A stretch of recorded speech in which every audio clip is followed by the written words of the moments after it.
Hello everyone. Onam എക്സാമിന് 8th സ്റ്റാൻഡേർഡിലെ biology പോർഷന് എന്തൊക്കെ വരാൻ സാധ്യതയുണ്ട് അല്ലേ? നമ്മളെല്ലാവരും അതിനുവേണ്ടി ഇങ്ങനെ പഠിക്കുന്നുണ്ടാവും. പക്ഷെ എന്നാലും മൊത്തത്തിലൊന്ന് റിവൈസ് ചെയ്ത് ഒരു ചെറിയ സമയം കൊണ്ട് മൊത്തത്തിലൊന്ന് ഓടിച്ചു പോകുക എന്നുള്ളത് എല്ലാവർക്കും വളരെ നല്ലൊരു കാര്യമാണ് അല്ലേ? നമ്മൾ ചിലപ്പോൾ ചില ആൾക്കാരൊക്കെ കമ്പൈൻ സ്റ്റഡി ഇട്ടിട്ട് പെട്ടെന്ന് നല്ല മൊത്തത്തിൽ ഓടിച്ചു പോകും. അതുപോലെ നമുക്ക് എല്ലാവർക്കും യൂട്യൂബിന് മുമ്പിൽ ഇരുന്നിട്ട് ഒരുമിച്ച് ഓടിച്ചു പോകാനുള്ള ഒരു വഴിയാണ് നമ്മളിപ്പോൾ ചെയ്തുകൊണ്ടിരിക്കുന്നത്. അപ്പോൾ നിങ്ങളെല്ലാവരും എന്ത് ചെയ്യുക, കംപ്ലീറ്റ്ലി ഈ വീഡിയോ ആദ്യം മുതൽ അവസാനം വരെ കാണുക. ഈ വീഡിയോ കാണുന്നതിൻ്റെ കൂടെ തന്നെ നിങ്ങൾ ടെക്സ്റ്റ് ബുക്കും നോട്ട്ബുക്കും നിങ്ങളുടെ മുമ്പിൽ തന്നെ തുറന്നു വെക്കുക. ഇതിൽ നമ്മൾ പറയുന്ന ഓരോ ഭാഗവും ചില ഭാഗത്തൊക്കെ പേജ് നമ്പർ അടക്കം പറയും. ആ ഭാഗങ്ങളൊക്കെ മാർക്ക് ചെയ്ത് അതൊക്കെ പഠിച്ചിട്ടുണ്ടെന്ന് ഉറപ്പുവരുത്തുക. ഏതെങ്കിലും അറിയാത്ത ഭാഗങ്ങൾ പറയുന്നുണ്ടെങ്കിൽ അത് നോട്ട്ബുക്കിൽ അത് ജസ്റ്റ് പോയിന്റുകളായി മാർക്ക് ചെയ്ത് വെക്കുക. ഈ വീഡിയോ കഴിഞ്ഞ ഉടനെ അത് മൊത്തത്തിലൊന്ന് റിവൈസ് ചെയ്യുക. അങ്ങനെയാണെങ്കിൽ കംപ്ലീറ്റ്ലി ബയോളജിയിലുള്ള എല്ലാ ഭാഗങ്ങളും നിങ്ങൾക്ക് കവർ ചെയ്യാൻ പറ്റും. അതാണ് നമ്മൾ ഈ ഒരു ഭാഗം കൊണ്ട് ഉദ്ദേശിക്കുന്നത്. അപ്പോൾ നിങ്ങളുടെ ക്ലാസ്സിൽ നിങ്ങളുടെ കൂടെ പഠിക്കുന്ന ബാക്കിയുള്ള ആളുകൾക്ക് കൂടി അതെന്ത് ചെയ്യുക, ഷെയർ ചെയ്യാൻ കൂടി പ്രത്യേകം ശ്രദ്ധിക്കുക. ഈ ഒരു വീഡിയോ ഇതിൻ്റെ ലിങ്ക് ബാക്കിയുള്ളവർക്ക് കൂടി ഷെയർ ചെയ്യുക. എല്ലാവർക്കും എന്ത് ചെയ്യട്ടെ, ഉപകാരപ്പെടട്ടെ. അപ്പോൾ എന്തായാലും നമുക്ക് എന്ത് ചെയ്യാം, ഓരോ ചാപ്റ്ററിലേക്ക് പോകാം. ഒന്നാമത്തെ chapter life mysteries in little chambers, നമ്മുടെ സെൽസുമായി ബന്ധപ്പെട്ടുള്ള ചാപ്റ്റർ. ആ സെൽസുമായി ബന്ധപ്പെട്ടുള്ള ചാപ്റ്റർ തുടങ്ങുമ്പോൾ തന്നെ നമുക്കറിയാം ഏറ്റവും പ്രധാനമായും ആദ്യമായും ഉള്ളത് മൈക്രോസ്കോപ്പുമായി ബന്ധപ്പെട്ടുള്ള വിഷയം. ഞാൻ എല്ലാ കാര്യങ്ങളും ഡീറ്റെയിൽ ആയി വിശദീകരിക്കുന്നില്ല കേട്ടോ, നിങ്ങൾ ഓൾറെഡി പഠിച്ചു കഴിഞ്ഞിട്ടുണ്ടാവും. ഒന്ന് ക്വിക്ക് റിവിഷനാണ് നമ്മൾ ഇതിലൂടെ ഉദ്ദേശിക്കുന്നത്. ഏതെങ്കിലും ഇതിൽ പറഞ്ഞിട്ടുള്ള ഭാഗങ്ങൾ നിങ്ങൾ എഴുതാത്തതോ അല്ലെങ്കിൽ നിങ്ങൾ മിസ് ഔട്ട് ആയതോ ഉണ്ടെങ്കിൽ അതൊന്ന് നോട്ട് ചെയ്ത് പോകാൻ വേണ്ടിയിട്ടാണ് നമ്മൾ ഉദ്ദേശിക്കുന്നത്. ഓക്കെ, അപ്പോൾ മൈക്രോസ്കോപ്പ് എന്തിനു വേണ്ടിയിട്ടാണ്? മാഗ്നിഫൈ ഒബ്ജക്ട്സിന് വേണ്ടിയിട്ടാണ്. കോമ്പൗണ്ട് മൈക്രോസ്കോപ്പ്, ഇലക്ട്രോൺ മൈക്രോസ്കോപ്പ് വ്യത്യാസം നമുക്കറിയാം. അതേപോലെ there are 2 planes for the regulation of lights. പിന്നെ അതായത് പ്ലെയിൻ മിറർ ഉണ്ട്, അതുപോലെ തന്നെ കോൺകേവ് മിറർ ഉണ്ട്. ഈ 2 മിററിൻ്റെയും എന്തിനാണ്, പ്ലെയിൻ മിറർ എന്താ ചെയ്യുന്നത്, കോൺകേവ് മിറർ എന്താണ് ചെയ്യുന്നത്, അത് വളരെ ഇമ്പോർട്ടൻ്റ് ആണ്. Plain mirror reflect sunlight reflect ചെയ്യാനാണ് plain mirror. Concave mirror to reflect artificial light. ഇത് രണ്ടും പ്രത്യേകം നമ്മൾ മനസ്സിലാക്കേണ്ടതാണ്. ഇത് ചിലപ്പോൾ ചോദിച്ചേക്കാം, അല്ലെങ്കിൽ അത് എഴുതിയാൽ ആ നിലക്ക് ആ പോയിന്റിന് അത്രയും ഇമ്പോർട്ടൻസ് ഉണ്ട്. അതുപോലെ തന്നെ കണ്ടൻസർ അല്ലേ, കണ്ടൻസർ ഉണ്ട്. കണ്ടൻസർ എന്താണ്, പിന്നെ focus light on the material to be observe. ഏത് മെറ്റീരിയലാണോ ഒബ്സർവ് ചെയ്യേണ്ടത് അതിലേക്ക് ലൈറ്റ് ഫോക്കസ് ചെയ്യും. അതേപോലെ തന്നെ ഡയഫ്രം വളരെ ഇമ്പോർട്ടൻ്റ് ആണ്. ഇതൊക്കെ മാർക്ക് ചെയ്യാനും പഠിക്കണം കേട്ടോ. Diaphragm a part of the condenser help to regulate the intensity of light. ലൈറ്റിൻ്റെ ഇൻറ്റൻസിറ്റി റെഗുലേറ്റ് ചെയ്യാനാണ് ഡയഫ്രം നമ്മെ സഹായിക്കുന്നത് അല്ലേ. അപ്പം ഇതാണ് ഐ പീസ് ഉണ്ട്, നോബ് ഉണ്ട്. ഇവിടെയാണ് നോബ് ഉണ്ടാവും, തിരിക്കുന്ന ആ നോബ് ഉണ്ടാവും. അതേപോലെ സ്റ്റേജും ക്ലിപ്പും ഇവിടെ ഉണ്ടാവും. അതേപോലെ മിറർ ഉണ്ട്. അതുപോലെ തന്നെ ഒബ്ജക്റ്റീവ് ലെൻസ്, കണ്ടൻസർ, ഇതൊക്കെ നമ്മൾ പറഞ്ഞു. ഇത് മാർക്ക് ചെയ്യാൻ പഠിക്കണം. അതോടൊപ്പം അതിൻ്റെ ഫംഗ്ഷൻ എന്താണെന്നും കൂടി നമുക്ക് അറിയണം. ഓക്കെ, പിന്നെ ഉള്ളത് ഞാൻ നേരത്തെ പറഞ്ഞ compound microscope and electron microscope. വ്യത്യാസം നമുക്ക് ഇടാൻ പറ്റണം. Compound microscope utilise light source. അതിൻ്റെ സോഴ്സ് അല്ലേ, അത് കോമ്പൗണ്ട് മൈക്രോസ്കോപ്പിൽ ലൈറ്റാണ്. ഇത് പേജ് നമ്പർ 15 കേട്ടോ, page number 15 electron microscope utilise electrons instead of a light source. Electrons ആണ് യൂട്ടിലൈസ് ചെയ്യുന്നത്. Compound microscope magnifies an object only 2000 times maximum it size. ഒരു object ഉണ്ട്, അതിനെ 2000 ടൈംസ് സൂം ചെയ്യാനാണ് കോമ്പൗണ്ട് മൈക്രോസ്കോപ്പിന് പറ്റുക. പക്ഷേ ഇലക്ട്രോൺ മൈക്രോസ്കോപ്പിന് അത് 1 crore ടൈംസ് ആണ്. അത്രയും എന്ത് ചെയ്യാൻ പറ്റും, മാഗ്നിഫൈ ചെയ്യാൻ പറ്റും അല്ലേ. അപ്പോൾ അതാണ് അതിൻ്റെ ഏറ്റവും പ്രധാനപ്പെട്ട വ്യത്യാസം എന്ന് പറയുന്നത്. അതേപോലെ തന്നെയാണ് ഡിസ്കവറിങ് ദ സെല്ലിൻ്റെ ഡിസ്കവറിയെക്കുറിച്ച് നമ്മൾ പറഞ്ഞു. റോബർട്ട് ഹൂക്കാണ് ആദ്യമായി ഒബ്സർവ് ചെയ്തത് കോർക്കിനെയാണ് അദ്ദേഹം, കോർക്ക് സ്ലൈസിനെയാണ് ഒബ്സർവ് ചെയ്തത്. And call the tiny chambers on the section cell എന്ന് ഇടാണ് ചെയ്തത് അല്ലേ. അപ്പോൾ ആ റോബർട്ട് ഹൂക്ക് എന്നുള്ള ആ ഒരു പേര് വളരെ ഇമ്പോർട്ടൻ്റ് ആണ്. അതേപോലെ തന്നെയാണ് മറ്റ് പേരുകൾ, മറ്റ് ഡിസ്കവറീസ്, സെൽസുമായി ബന്ധപ്പെട്ടുള്ള മറ്റ് ഡിസ്കവറീസും വളരെ ഇമ്പോർട്ടൻ്റ് ആണ്. ഒന്നാമത്തത് റോബർട്ട് ബ്രൗൺ അല്ലേ, nucleus, centre of the cell observe ചെയ്ത് അതിന് ന്യൂക്ലിയസ് എന്ന് പേരിട്ടത് 1831 റോബർട്ട് ബ്രൗൺ ആണ്. MJ സ്ലീഡൻ അതുപോലെ തന്നെ തിയഡോർ ഷ്വാൻ, ഇവർ രണ്ടുപേരും കൂടിയാണ് സെൽ തിയറി പ്രപ്പോസ് ചെയ്തത്. Schleiden founded that body of a plant is made up of cells. പ്ലാന്റിൻ്റെ ബോഡി മേഡപ്പ് ഓഫ് സെൽസ് ആണ് എന്നുള്ളതാണ് 1838 സ്ലീഡൻ കണ്ടെത്തിയിട്ടുള്ളത്.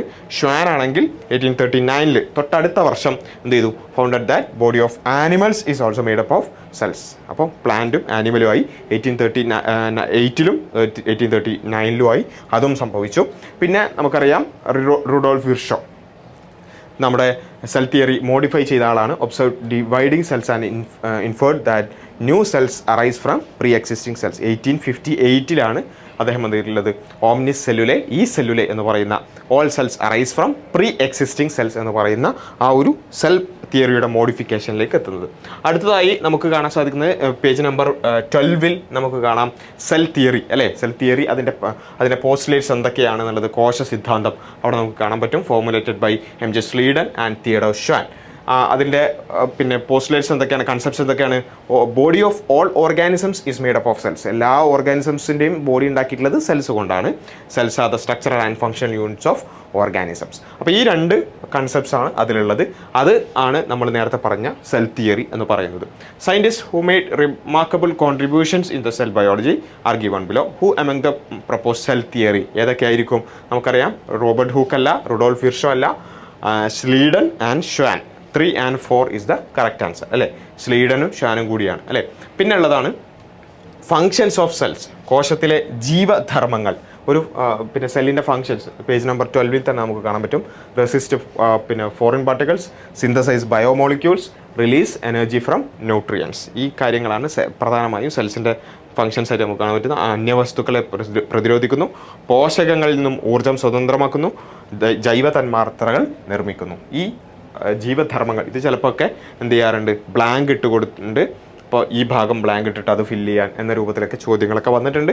അപ്പോൾ അത് നമ്മൾ മനസ്സിലാക്കി വെക്കുക. അപ്പോൾ പ്രത്യേകിച്ചും ബയോളജിയിൽ ഫിഗേഴ്സിന് വളരെ ഇമ്പോർട്ടൻസ് ഉണ്ട്.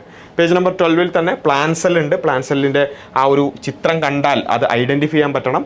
അതേപോലെ തന്നെ പ്രോട്ടോപ്ലാസം ആൻഡ് സൈറ്റോപ്ലാസം ഇത് തമ്മിലുള്ള വ്യത്യാസവും നമ്മൾ എന്ത് ചെയ്യണം, കൃത്യമായി മനസ്സിലാക്കണം. പ്രോട്ടോപ്ലാസം എന്ന് പറഞ്ഞാൽ എന്താ, all substance inside the cell membrane ആണ് പ്രോട്ടോപ്ലാസം അല്ലേ.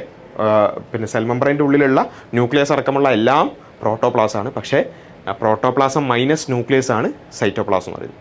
സൈറ്റോപ്ലാസത്തിൽ ന്യൂക്ലിയസ് ഇൻക്ലൂഡഡ് അല്ല, പ്രോട്ടോപ്ലാസത്തിൽ ന്യൂക്ലിയസ് ഇൻക്ലൂഡഡ് ആണ്. അപ്പോൾ ആ കാര്യം നമ്മൾ മനസ്സിലാക്കുക. പ്ലാൻ സെല്ല് കണ്ടാൽ ഐഡൻറ്റിഫൈ ചെയ്യാൻ പറ്റുക എന്നുള്ളത് വളരെ ഇമ്പോർട്ടൻ്റ് ആണ്. അതേപോലെ തന്നെയാണ് നമ്മുടെ ടെക്സ്റ്റ് ബുക്കിൽ കൊടുത്തിട്ടുള്ള പേജ് നമ്പർ 13 കൊടുത്തിട്ടുള്ള പ്രധാനപ്പെട്ട സെൽ ഓർഗനലുകൾ അല്ലേ. ഏതൊക്കെയാണ്? Mitochondrion, endoplasmic reticulum, ribosome, vacuole, Golgi complex. ഇതിൻ്റെ ഓരോന്നിൻ്റെയും ഫങ്ഷൻസ് നമുക്ക് കാണാപ്പാടമാണ്. പക്ഷേ ആരെങ്കിലും ഇത് പഠിച്ചിട്ടില്ല എന്നുണ്ടെങ്കിൽ നിങ്ങൾ എക്സാമിന് പോകണമെന്നില്ല. അത്രയും ഇമ്പോർട്ടൻ്റ് ആണ് ഈ ഫങ്ഷൻസ് എന്ന് പറയുന്നത്. പിന്നെ അല്ലേ, നമുക്കറിയാം എനർജി സിന്തസിസ് മൈറ്റോകോൺട്രിയയിൽ നടക്കും, പവർ ഹൗസ് ആണ്. അതേപോലെ തന്നെ എൻഡോപ്ലാസ്മിക് റെറ്റിക്കുലം പാസേജ് നടക്കുന്ന സ്ഥലമാണ്. Conduction of materials inside cell take place through this organelle. അതുപോലെ തന്നെ സൈറ്റോസ്കെലിറ്റൺ, അതായത് നമ്മുടെ സെല്ലിന് ഫേംനെസ് ഒക്കെ കൊടുക്കുന്നുണ്ട്, സൈറ്റോസ്കെലിറ്റൺ എന്നറിയപ്പെടുന്നുണ്ട്. റൈബോസോം ഒബ്വിയസ്ലി പ്രോട്ടീൻ ഫാക്ടറിയാണ്. വാക്യൂൾ അല്ലേ, covered by a characteristic membrane called tonoplast. വളരെ ഇമ്പോർട്ടൻ്റ് ആണ്. വാക്യൂളിൻ്റെ മെംബ്രെയിൻ്റെ പേര് ടോണോപ്ലാസ്റ്റ് എന്നുള്ളതാണ്. അതേപോലെ തന്നെയാണ് Golgi complex, collects cell secretion like enzyme, hormone, mucus. അതൊക്കെ ചെറിയ വെസിക്കിൾസിലായിട്ട് കളക്ട് ചെയ്യുക, പാക്കേജിങ് ആൻഡ് ഡെലിവറി, ഇതൊക്കെ അതിൻ്റെ ഫങ്ഷൻസാണ്. ഇതുപോലെയുള്ള കുറച്ച് ചോദ്യങ്ങൾ നമുക്ക് ജസ്റ്റ് നോക്കാം. ഈ ചോദ്യങ്ങൾ നമ്മൾ കാണിക്കുന്നത് ഇതുപോലെയൊക്കെ ചോദ്യങ്ങൾ വരും എന്നുള്ളത് കൊണ്ടാണ്. ഇപ്പോൾ ഇവിടെ കണ്ടില്ലേ, ഈ ഒരു ഓർഗനൽ ഐഡൻറ്റിഫൈ ചെയ്യാനാണ് ചോദിച്ചിട്ടുള്ളത്. അപ്പോൾ നമ്മൾ നേരത്തെ ഇതിങ്ങനെ വായിച്ചു പോയാൽ നമുക്ക് എന്ത് ചെയ്യാൻ പറ്റില്ല, ഐഡൻറ്റിഫൈ ചെയ്യാൻ പറ്റില്ല. ഇതാ ഇവിടെ കണ്ടില്ലേ, ഈ സാധനമാണ് അവിടെ കൊടുത്തിട്ടുള്ളത്. അപ്പോൾ ഇങ്ങനെയുള്ള ടെക്സ്റ്റ് ബുക്കിൽ കാണിക്കുന്ന ഫിഗേഴ്സ് അത് വളരെ ഇമ്പോർട്ടൻ്റ് ആണ്. അത് ഈവൻ ഇങ്ങനെ കാണുമ്പോൾ ചിലപ്പോൾ നമുക്ക് കുറച്ചും കൂടി പ്രയാസമാണ് അല്ലേ, ബ്ലാക്ക് ആൻഡ് വൈറ്റിലായിരിക്കും വരിക. അപ്പോൾ നമ്മൾ ടെക്സ്റ്റ് ബുക്കിലുള്ള ഈ കാര്യങ്ങളെല്ലാം കൃത്യമായി മനസ്സിലാക്കി അത് കണ്ടാൽ മനസ്സിലാകുന്ന രൂപത്തിൽ നമ്മൾ അത് തറവാക്കണം എന്നുള്ളതാണ് ഇമ്പോർട്ടൻറ്റ്. അതേപോലെ തന്നെ പിന്നെ choose the correct pair related to the formulation of cell theory നമ്മൾ നേരത്തെ ഡിസ്കസ് ചെയ്ത ക്വസ്റ്റ്യൻ തന്നെയാണ്. അതേപോലെ തന്നെ മറ്റൊരു ചോദ്യം, analyse the given indicators and complete the table. Centre of protein സിന്തസിൻ്റെ സെൻറ്റർ ഏതാ? എല്ലാവരും ഒന്ന് സ്വയം ആലോചിച്ച് നോക്കുക, എന്നിട്ട് ആൻസറിലേക്ക് എത്തുക. എന്താ? റൈബോസോമാണ് അല്ലേ. എന്തോ ഉണ്ട്, അത് മൈറ്റോകോൺട്രിയോൺ. നമുക്കറിയാം energy synthesis, power house of the സെല്ലാണ് mitochondrion. Collect cell secretion like enzyme, hormone, mucus etcetera in small vesicle. ചെറിയ വെസിക്കിൾസിൽ ഇതൊക്കെ കളക്ട് ചെയ്യുക, പാക്കേജ് ചെയ്യുക എന്നുള്ളത് ആരുടെ പണിയാണ്? ഗോൾജി കോംപ്ലക്സ് ആണ്. വാക്യൂളിൻ്റെ ഫങ്ഷൻസ് എന്തായിരുന്നു? നമ്മളിവിടെ കണ്ടിരുന്നു അല്ലേ. വാക്യൂൾ പിന്നെ stores water, salt, excretory material. വാട്ടറും സോൾട്ടും എക്സ്ക്രീറ്ററി മെറ്റീരിയലൊക്കെ സ്റ്റോർ ചെയ്യുക എന്നുള്ളതാണ് വാക്യൂൾ ചെയ്യുന്നത് അല്ലേ. അപ്പോൾ ഇങ്ങനെ ഓരോ സെൽ ഓർഗനിലും നമുക്ക് ചോദ്യം വന്നേക്കാം. അതേപോലെ തന്നെ വളരെ ഇമ്പോർട്ടൻ്റ് ആണ് nucleus, regulatory centre of the cell. നമ്മുടെ കൺട്രോൾ സെൻറ്റർ, നമ്മുടെ സെല്ലിൻ്റെ കൺട്രോൾ സെൻറ്ററാണ് ന്യൂക്ലിയസ്. ആ ന്യൂക്ലിയസിന് നമുക്കറിയാം, ന്യൂക്ലിയസിൻ്റെ പുറത്ത് ന്യൂക്ലിയർ മെംബ്രെയിൻ ഉണ്ട്.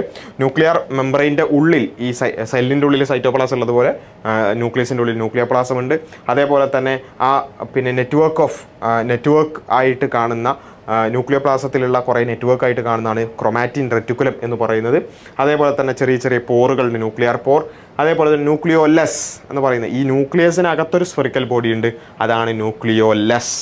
അപ്പോൾ ന്യൂക്ലിയോലസ് എന്നുള്ളത് വളരെ ഇമ്പോർട്ടൻ്റ് ആയി. അത് ചിലപ്പോൾ മാറിപ്പോകാറുണ്ട് ചില ആളുകൾക്ക്, ന്യൂക്ലിയസും ന്യൂക്ലിയോലസും അല്ലെങ്കിൽ അങ്ങനെ മാറിപ്പോകുന്ന ആളുകളുണ്ട്. അതുകൊണ്ട് കൃത്യമായി മനസ്സിലാക്കുക, ന്യൂക്ലിയസ് എന്ന് പറഞ്ഞാൽ spherical bodies that play major role in the synthesis of ribosome. Ribosome സിന്തസിസിന് വളരെ ഇമ്പോർട്ടൻറ്റ് റോൾ പ്ലേ ചെയ്യുന്ന ഒരു സ്ഫെറിക്കൽ സ്ട്രക്ചറാണ് ഇൻസൈഡ് ദ ന്യൂക്ലിയസ്, അതാണ് ന്യൂക്ലിയോലസ്. ഓക്കെ, അപ്പോൾ ഈ കാര്യങ്ങൾ നമ്മൾ കൃത്യമായി പഠിക്കുക എന്നുള്ളതാണ്. അതിനെക്കുറിച്ചുള്ള ചോദ്യങ്ങളാണ് പറഞ്ഞിട്ടുള്ളത്. പിന്നെ നെറ്റ്വർക്ക് ഇൻ ദ ന്യൂക്ലിയോപ്ലാസം നമ്മൾ പറഞ്ഞു, chromatin reticulum play major role in the synthesis of ribosome നമ്മൾ പറഞ്ഞു, ന്യൂക്ലിയോലസ് അല്ലേ. അതേപോലെ തന്നെയാണ് complete the illustration related to plastids. പ്ലാസ്റ്റിഡ്സുമായിട്ട് വന്നു ല്യൂക്കോപ്ലാസ്റ്റ് ഡാഷ് ക്രോമോപ്ലാസ്റ്റ്. അപ്പോൾ ഏതൊക്കെയാണ്? ക്രോമോപ്ലാസ്റ്റ് ഉണ്ട്, ല്യൂക്കോപ്ലാസ്റ്റ് ഉണ്ട്, ഡാഷ് ഫോട്ടോസിന്തസിസ് അയക്കുന്നത് ക്ലോറോപ്ലാസ്റ്റ് അല്ലേ. അപ്പോൾ ല്യൂക്കോപ്ലാസ്റ്റ്, ക്ലോറോപ്ലാസ്റ്റ്, ക്രോമോപ്ലാസ്റ്റ്. ല്യൂക്കോപ്ലാസ്റ്റ് എന്താണ് നമുക്കറിയാം, അത് സ്റ്റോറേജ്. ക്രോമോപ്ലാസ്റ്റ് ആണെങ്കിൽ അത് പലതരത്തിലുള്ള കളറിങ് ബോഡീസ്, പലതരത്തിലുള്ള കളറ് പ്രൊവൈഡ് ചെയ്യുക എന്നുള്ളത് അവിടെ നടക്കും. അപ്പോൾ ഇങ്ങനെയുള്ള കാര്യങ്ങളെല്ലാം നമുക്ക് മനസ്സിലാക്കുക എന്നുള്ളതാണ്. ഇനി പ്രോകാരിയോട്സ് ആൻഡ് യൂകാരിയോട്സ് നമുക്കറിയാം. സെല്ല് പഠിക്കുമ്പോൾ നമ്മൾ ഏറ്റവും ബേസിക് ആയിട്ട് മനസ്സിലാക്കേണ്ട കാര്യമാണ്, 2 ടൈപ്പ് ഓഫ് സെൽസ് ഉണ്ട്, യൂകാരിയോട്സ് ആൻഡ് പ്രോകാരിയോട്സ്. തമ്മിലുള്ള വ്യത്യാസം നമുക്ക് ഓൾറെഡി അറിയാം.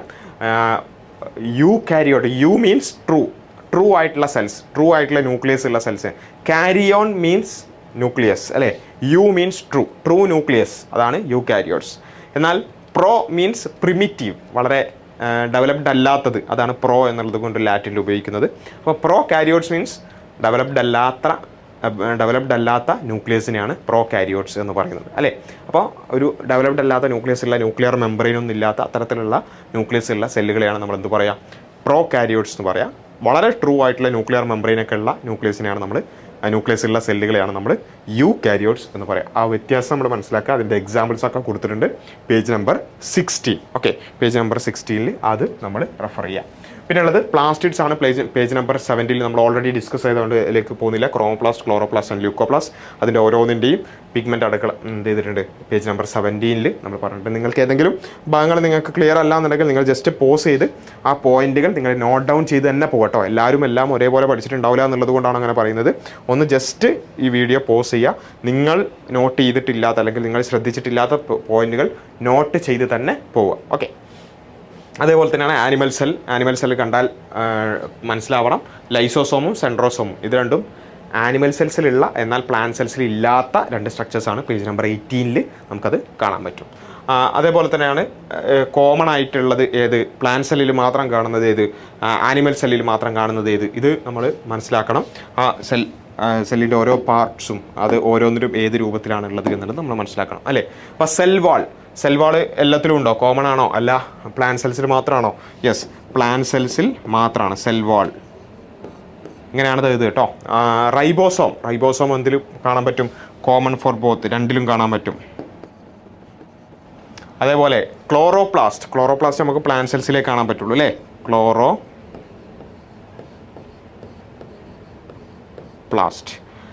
യെസ്, അടുത്തത് ലൈസോസോം നമ്മൾ പറഞ്ഞു ആനിമൽ സെല്ലിൽ മാത്രമേ കാണാൻ പറ്റുള്ളൂ. ലൈസോസോം. ന്യൂക്ലിയസ് രണ്ടിലും കാണാൻ പറ്റും അല്ലേ. ന്യൂക്ലിയസ്. ഇനി സെൻട്രോസോം നേരത്തെ പറഞ്ഞു ആനിമൽ സെല്ലിൽ മാത്രം കാണുന്നതാണ്. അപ്പോൾ ഇങ്ങനെ നമുക്ക് ഇങ്ങനെയുള്ള കാര്യങ്ങളൊക്കെ എഴുതാൻ ശരിക്കും പറ്റണം.